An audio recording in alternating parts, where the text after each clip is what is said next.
fil de l'eau, c'est d'abord un coup de cœur pour un lieu.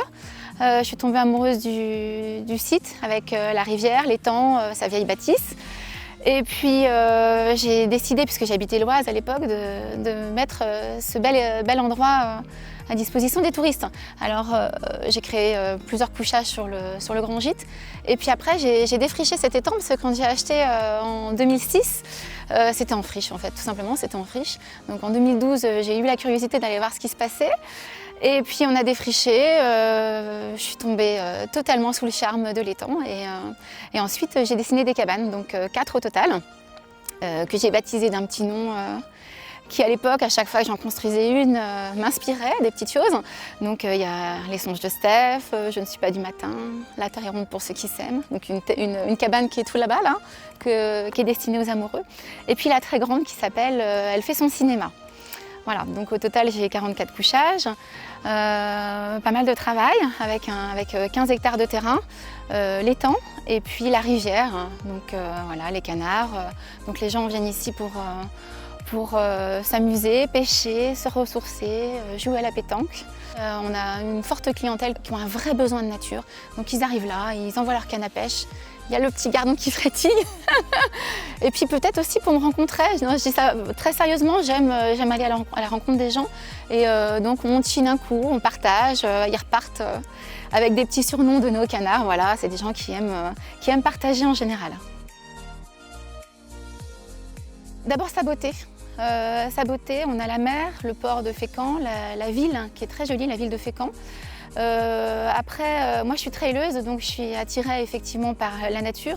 On a la chance d'avoir 2 rivières qui traversent le terrain et donc du coup de nombreux étangs.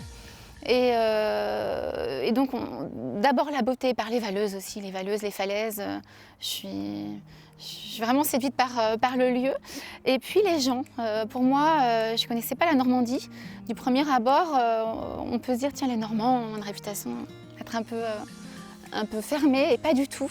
J'ai découvert un grand cœur ouvert, des gens qui quand ils vous aiment, ils sont là pour vous. Ça, c'est vraiment authentique. Et puis, ils sont attachés à leur territoire, donc ils partagent, ils sont heureux de nous ouvrir leurs portes. Pour moi, c'est la richesse du territoire, c'est ça. Après, on a un dynamisme économique qui est très important, avec des projets.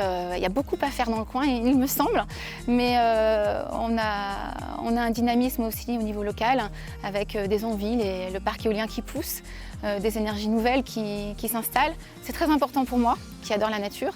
Donc pour moi, c'est les atouts principaux de ce territoire, avec une véloroute aussi qui est à ma porte. Donc mes touristes sont heureux. Voilà, c'est une destination touristique, mais aussi dynamique en hiver. Et voilà, on n'est pas sur une côte qui ne bouge pas l'hiver. Ça bouge été comme hiver et c'est très important.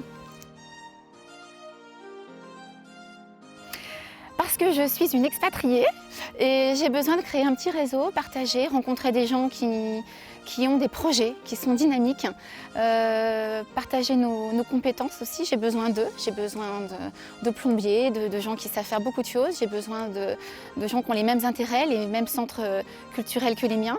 Et j'ai besoin de partager, j'ai besoin des gens. Donc j'espère faire de jolies rencontres et puis faire connaître aussi mon établissement parce qu'il est particulièrement connu sur les départements limitrophes.